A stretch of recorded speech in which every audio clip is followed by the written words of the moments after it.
प्रिय आत्मन,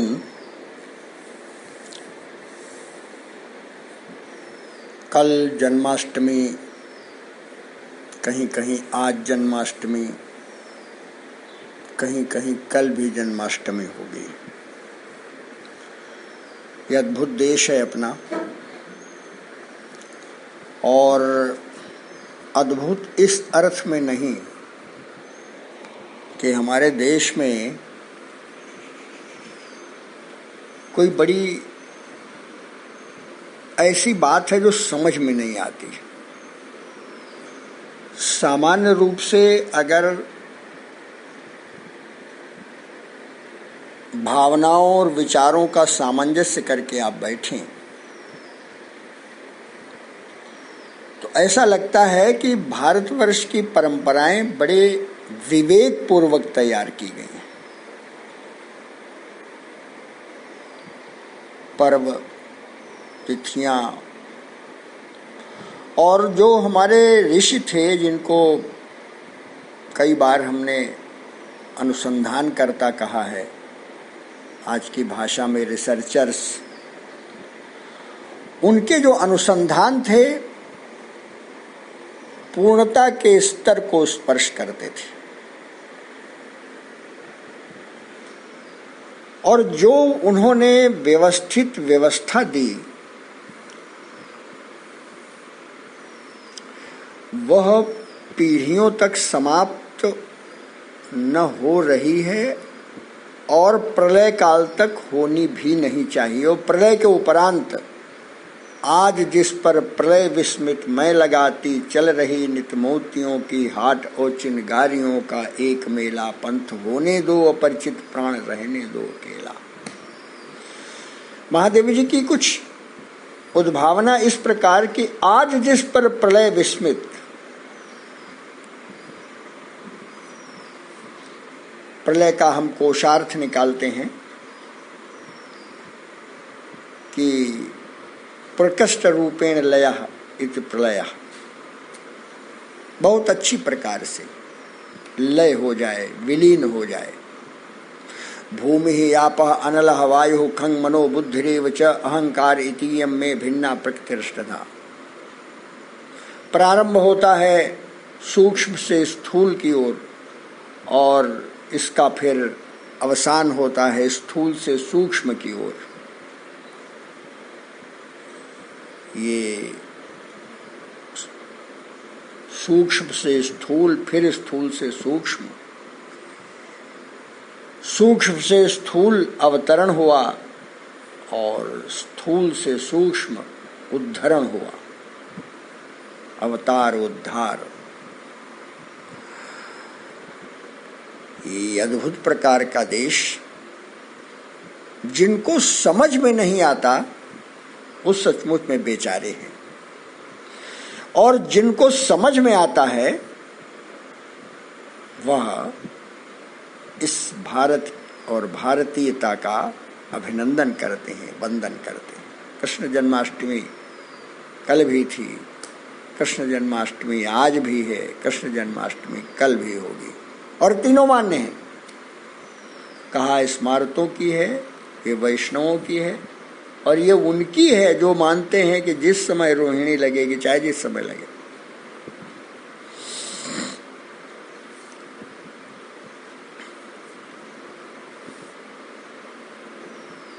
अब है, और कोई परस्पर विरोध नहीं,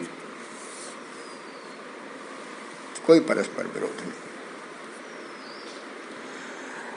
अब आजकल टेलीविजन के पर्दे बहुत कुछ हम लोगों का मार्गदर्शन कर देते हैं।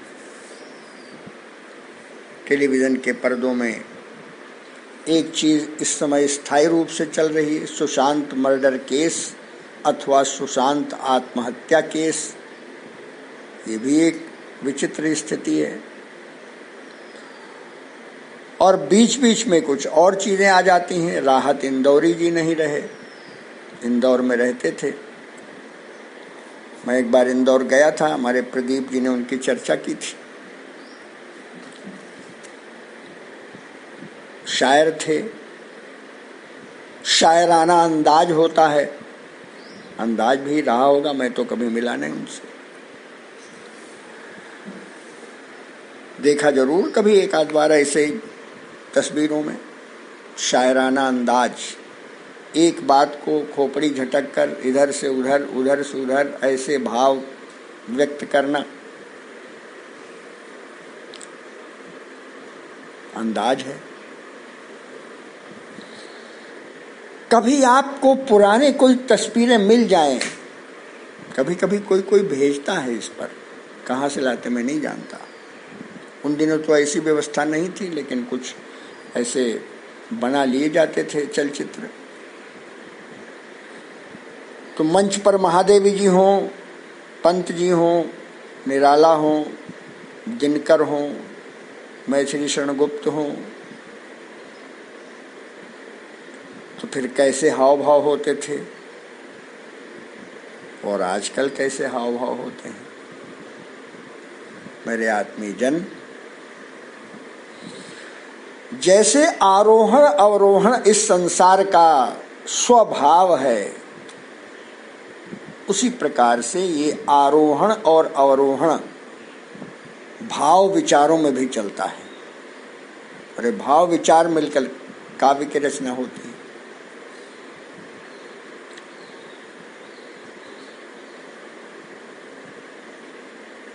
काव्यम यशसे अर्थकृते शिवेतर क्षतये, शिवेतर क्षतये, शिवेतर क्षतये, काव्यम यशसे अर्थकृते।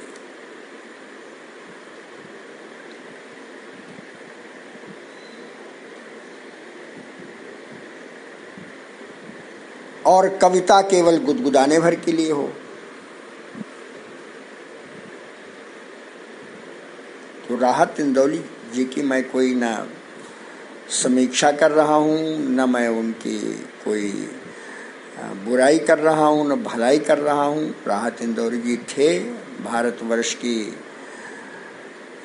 जो अभिव्यक्ति की स्वतंत्रता है, इसका लाभ सभी को मिलता है, उनको भी मिलता था।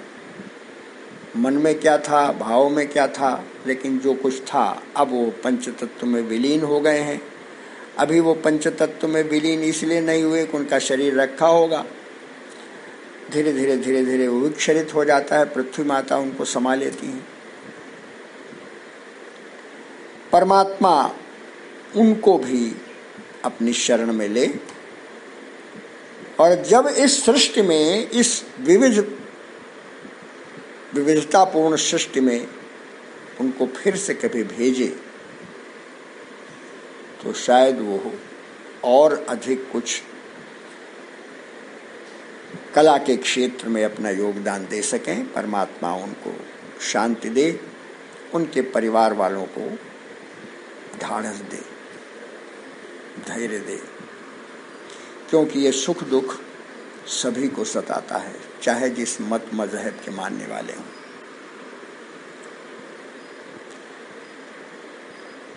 कल कुछ रात में यूं ही बैठे बैठे क्यों कैसे आया, अपने साथ भी होता है, आपके साथ होता होगा, लेकिन कई बार आप लिखने में संकोच करते होंगे या सोचते होंगे लिख नहीं पाते। तो यूं ही मैंने लिखा, आप इसको भी सुनिए। क्यों भाव आया होगा, कैसे आया होगा, आपके साथ भी आता है, और बहुत मुश्किल नहीं है। क्या चाहता है व्यक्ति, जो व्यक्तित्व के साथ अपना उन्नयन करना चाहता है, वो व्यक्ति क्या सोचता है, जब आयु बढ़ जाती है, जब तक तन में प्राण है तब तक रहे उत्साह। बहुत बार ऐसा होता होगा ना कि शरीर कमजोर हो गया, अरे कहीं ऐसा न हो जाए, फिर क्या होगा, जब तक तन में प्राण है तब तक रहे उत्साह, तन सेवा हित किसी से रहे न कोई चाह।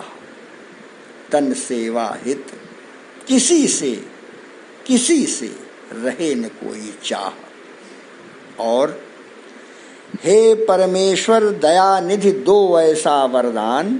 कौन सा वरदान? कभी न चाहूं किसी से तिल भर भी अनुदान, आजकल अनुदान बहुत चाहिए, इसमें अनुदान कितना है जो वापस नहीं होता। तो ये भाव क्या कहता है, हे परमेश्वर दया निधि दो ऐसा वरदान। कैसा वरदान, कभी न चाहूं किसी से तिल भर भी अनुदान। अभी भाव स्थिर हो जाए तो सचमुच में परमात्मा की कृपा है, और नहीं स्थिर होता तो कोई शिकायत नहीं, ये भाव भी रहना चाहिए। और फिर क्या लिख गया, धन की चाहत कहीं पर कहीं सुयश की चाह। अरे कुछ नहीं चाहिए तो मेरी इज्जत ही हो। वो समझ न पाया आज तक मुझे कौन सी चाह, समझ न पाया आज तक मुझे कौन सी चाह। ये भी समझना बहुत मुश्किल है। कभी लगता है कि धन बहुत हो जाए, कभी लगता है यश बहुत हो जाए, कभी लगता है ये बहुत हो जाए, लेकिन क्या बहुत हो जाए स्थिरता से कुछ नहीं समझ में आता। सच सचमुच यह भी नहीं कि मुझे न कोई चाह, सच सचमुच यह भी नहीं कि मुझे न कोई चाह, लेकिन कब क्या चाहिए मिली न अब तक था। लेकिन कब क्या चाहिए मिली न अब तक था। चाहत इस संसार की कभी नहीं समरूप, और कभी कभी सुंदर सुकर और कभी विद्रूप। अब मैं चाहता तो समय लिखता चला जाता, लेकिन ऐसा अब मेरे साथ तो है, आपके साथ कैसा है? अरे छोड़ो हटाओ बस हो गया।